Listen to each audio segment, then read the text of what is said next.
In every new world I begin, one of the first things I need is a small, good-looking, efficient and easy-to-build house.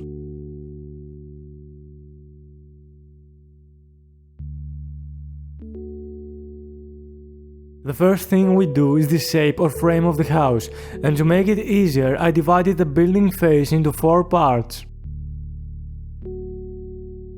Mostly this is a block for block tutorial, but if you want to replace a block with another, that's fine. I used stone bricks for the frame and the floor of the house, because they fit very well in the foundation's role. I think the environment here makes it easier to understand the dimensions of the building, so I don't have to confuse you with numbers like 5 blocks tall and 11 blocks wide. Another thing I like about houses like this is that you don't have to spend too much time on building them, and that's the thing. I don't like doing a block for block tutorial on big structures because that would be a very long and boring video. As you can see here, I connect the pillars of the house to complete the basic shape of it. And basically after that we are almost done with the frame of the house. The last thing I will make is a fireplace and its chimney, and that's one of my favorite aspects of this house, but before that I will put some blocks in the front side of it to give you a better understanding of the final look of this small building. Now on the side of it goes a fireplace with its chimney.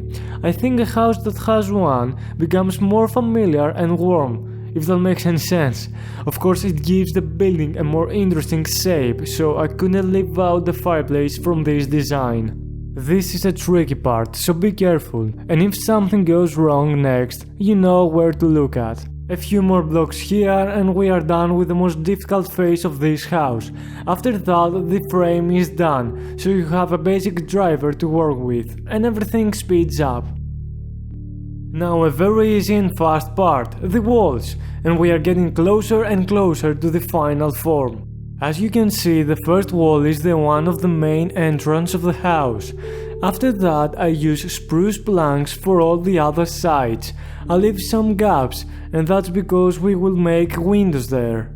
It's obvious now that all the different parts of the house have a common style, and that's exactly what I wanted. Yes, if you keep them all the same, it's very possible that the final structure will be boring, but that's where the last part of this tutorial comes in. We can have the same style, and that's a time saver when you build something, while at the same time making it interesting. Of course a house feels kinda pointless without its sustainability, and that's the garden, which by the way not only makes it efficient, but it gives a wonderful look to the structure. Now another easy and fast part, the roof. I used oak stairs and not the spruce ones to make it a little bit more interesting. As you will see on the top of the windows, I placed the stairs upside down to make them pop out a little bit more. Now before we continue with the second layer of the roof, first place around the inner part of it stone bricks. There is a more technical reason in why I do this, so don't worry about it now. I use stone brick stairs here in order to not make it boring. Just don't forget to put the blocks and not the stairs on the top of this window.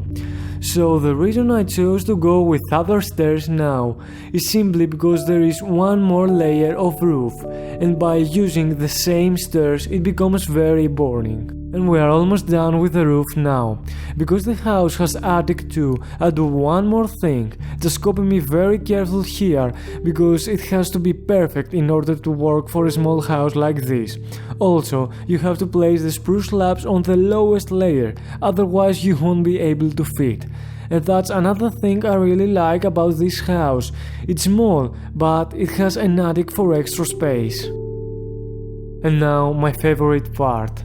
The outer decoration. It's more than it sounds, and it's really fun. Basically, by decorating the other side of the house with flowers and other plants or blocks, all the different parts of it glue together, and suddenly it becomes alive. For this phase there are no rules, and you don't have to copy me if you don't want to. The only key here is the randomness.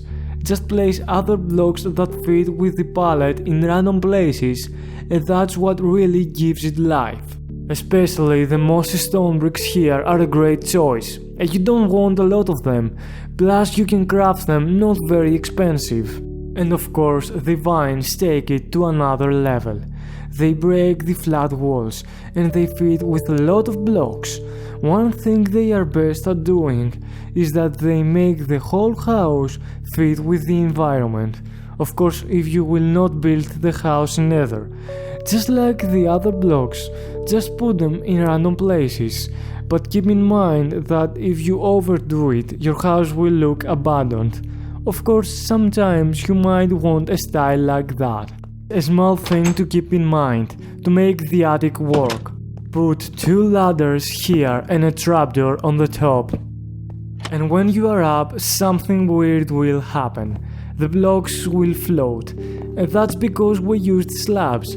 Just place a slab on the bottom and everything should be fine.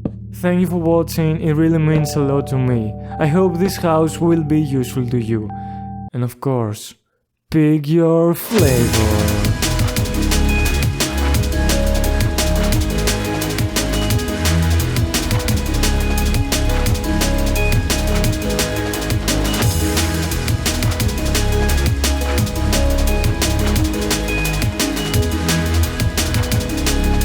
So I just made a house inside a house.